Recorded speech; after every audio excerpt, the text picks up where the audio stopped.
திமுக கழகத்தின் நிரந்தர கழக பொதுச் செயலாளர் முன்னாள் முதலமைச்சர் மாண்புமிகு எடப்பாடி அவர்கள் தலைமை ஏற்பவர்கள் அத்தனை பேரும் இன்றைக்கு கையெழுத்திட்டு ஒருமனதாக அதிமுக கழகத்திற்கு தலைமை தாங்குவதற்கு தகுதியானவர் மாண்புமிகு எடப்பாடி என்று கையெழுத்து கொடுத்து ஆதரவு கொடுத்த நிகழ்ச்சி கூட்டம் இப்படி நடைபெற்றிருக்கிறது.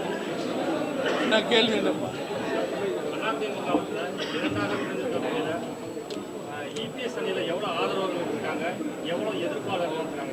எங்க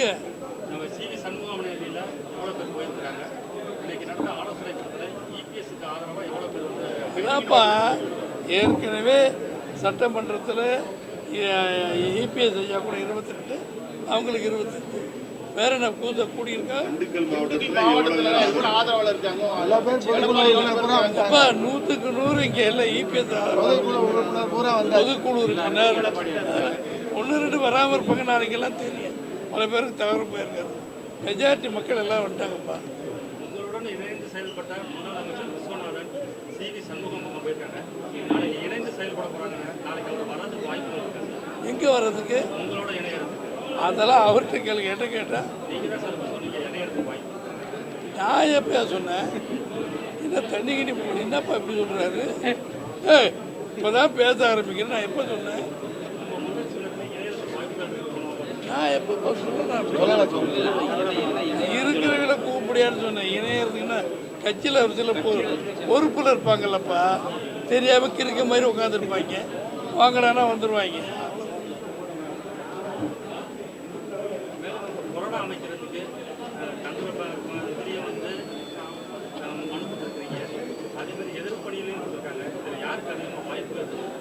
எங்க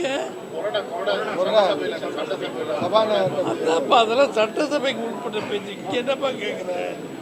அதுதான் அதில் சட்டசபையில் அவங்களுக்கு சட்டப்படி சுப்ரீம் கோர்ட் தீர்ப்புப்படி எடப்பாடியார் தரப்பு சொல்கிறதா சரியானது, தலைவர் சொல்கிறதா கரெக்டு, அவர் சொல்கிறதா எல்லாம் சொல்லிட்டு இருக்காங்க. அவ்வளோதான். அதில் போய் நம்ம தேர்தலை பொறுத்த வரைக்கும் அதிமுகவையும் திமுகவையும் மக்கள் கம்பெனி பண்ணியிருக்காங்க. இதை பற்றி என்ன சொல்ல வரீங்க? அதான் அது தீர்ப்பு வந்துருச்சு. என்னத்த சொல்கிறது? அதான் புறக்கணிச்சிருக்காங்கன்னு தான் தெரியுது. அப்புறம் என்ன? தொடர்ந்து பார்த்தீங்கன்னாக்கா அதிமுக பின்னடைவாகவே இருக்குது. இப்போ இந்த நிலைமையில பார்த்தீங்கன்னாக்கா தனிப்பட்ட வேல்மணி தலைமை தனி பிடிச்சு போயிருக்காங்க. வேல்கொண்டு பின்னடைவு தானே நமக்கு பொறுத்தவரைக்கும். அது எப்படி பார்க்குறீங்க ஐயா? அதாவது அதிமுக வெற்றி பெற்ற 47 பேர் எடப்பாடியார் தலைமை ஏற்றவர்கள்.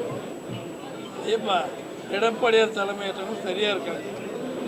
ஏதாவது ஆதாயம் எங்கேயாவது பெறலான்னு நினைக்கிறோம். அதுதான் அவங்கள கேளுங்க, எதுக்கு போயிருக்காங்க நமக்கு தெரியும். இப்போ 24 பேர் அங்கே போயிருக்கிறாங்க. அவங்களுக்கு அமைச்சர் கிடைக்கிறது தான் மெயினாக. அதை எதிர்பார்த்தா போயிருக்கு. அமைச்சர் பதவி எதிர்பார்த்தா போயிருக்காங்க. கிடைக்க வாய்ப்பு இருக்கா? எப்படி? நான் ஜோதிடர் இல்லை, எனக்கு தெரியாது. இதில் நான் என்ன பதில் சொல்கிறது?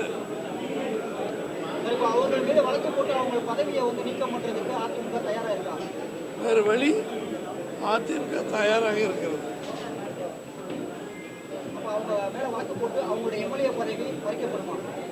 சட்டம் என்ன செய்வதோ அதை படி செய்வோம். தவற உணர்ந்து திருப்பி வந்தால் அதிமுக சேர்த்துக்குவாங்க. வாய்ப்பு இருக்காது. இதுக்கு பதில் சொல்ல வேண்டியது எடப்பாடியார் தான், நான் கிடையாது. கட்சி பொருளாளர் பணத்தை பற்றி கேளு சொல்கிறேன். கட்சி நடவடிக்கை அவர் தானே முடியும். நான் இன்னொருத்துக்காக பேச கட்சியில் ஏதாவது பிரச்சனை பணம் இருக்குன்னா கேளு சொல்கிறேன். ஓடி போயிடலாமா?